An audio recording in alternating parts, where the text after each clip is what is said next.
Good evening, ladies and gentlemen. We are here as Group B presenting our final presentation on the topic Intra African trade and its potential to agricultural and rural development. We found out that in Africa, in terms of development and sustainable development goals, we are making some major progress towards achieving those sustainable development goals. And also, in terms of development, we are facing some countries are facing high rate of development, and others low rate of development. That is because there is not enough, or countries in Africa do not trade among themselves most often. Instead, they trade with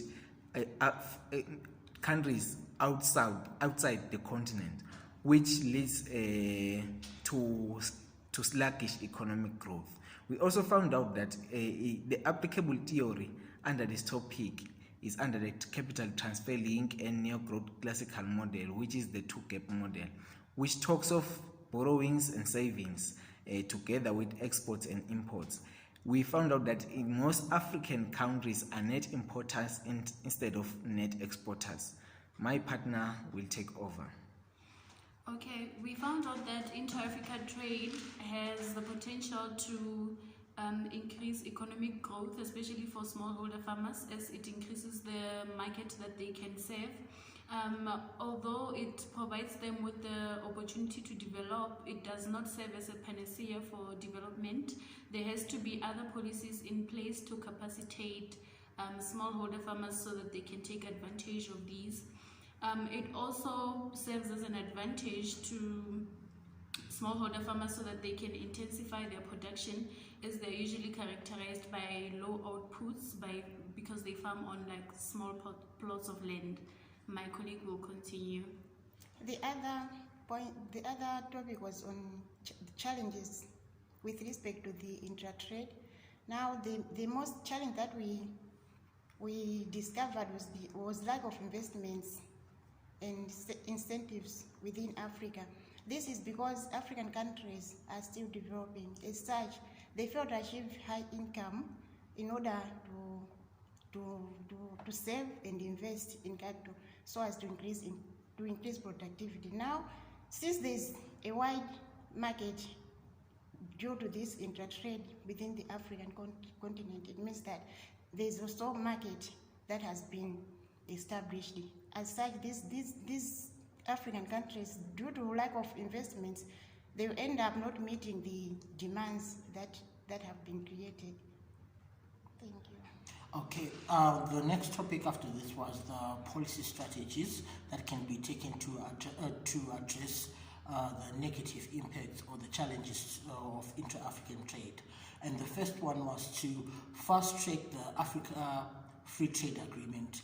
By fast-tracking this free trade agreement, we are putting African countries on an even scale in terms of trade, and there's an easier access to market.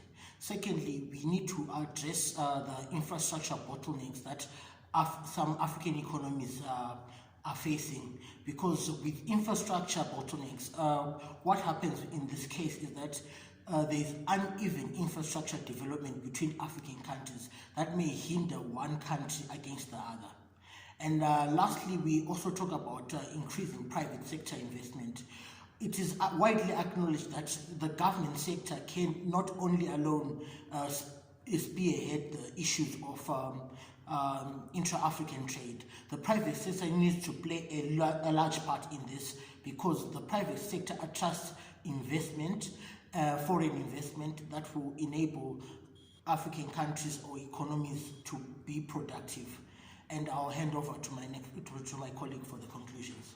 Okay, in conclusion, we realize that intra-African trade has had some positive and benefits to some countries, and some countries have not really benefited much from the intra-African trade. For example, in Kenya, those counties where they produce coffee, they've had benefits of improved infrastructure, improved quality of the coffee that they sell to the market due to the high demand for exports.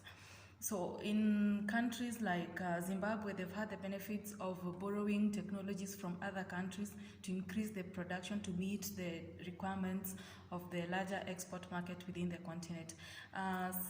In some countries, due to the lack of infrastructure or lack of developments, they've not had the benefits of enjoying the benefits of the intra-African trade. Hence, they've not really gained much through the intra-African trade.